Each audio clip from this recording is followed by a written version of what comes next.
నన్ను రాజు అంటారు from sea bridge. You all know that right? Let's come to the point. ఏం లేదు, ఇలాంటి వర్షం వచ్చేటప్పుడల్లా ఎవడో ఒక్కడ ఒక స్టేటస్ పెడితే చూసావా?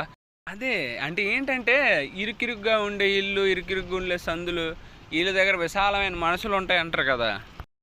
ఓ పక్కేమో వర్షం గట్టిగా పడుతుంటుంది, ఫోన్లే పడుకుందామని ఎవరైనా ఇంట్లో ఒకరు వెళ్తే కాళ్ళేమో గోడకు తగులుతాయి. అంత ఇరుకురికి ఇంట్లో ఇరుక్కొని సావడం మనకేమైనా ఇష్టమా? పడుకునే ప్లేస్లో ఇరుగ్గా ఉన్నా కూడా ఆ 4 గోళ్ళు నిన్ను అడగవు. బయటికి తిరిగిన సమాజం నిన్ను అస్సలు అడగదు, ఎందుకంటే నువ్వు ఒక ఎంటర్టైన్మెంట్ కాబట్టి. సో ఎవడైనా ఇలాంటి స్టేటస్లు పెడితే అవి అవాయిడ్ చేసి ముందుకెళ్ళే ఎవడైనా ఉంటే చెప్పండి. అంతేగాని ఇరుకిరుకు మనుషులు, విశాలమైన గోడల అంటే ఇరుకిరుగ్గా ఉన్నాయని తెలుస్తుంది కదా. మరి ఇరుకిరుగ్గా ఉన్నప్పుడు దానికి హ్యాపీనెస్ మూమెంట్ ఏముంది దాన్ని స్టేటస్గా పెట్టడానికి? ఇరుకిరుగ్గా ఉన్నాయని నీకు తెలుసు కదా, మరి వచ్చి వైడ్ చేసేచ్చు కదా, వాళ్ళు కొంచెం ప్రశాంతంగా ఉంటారు.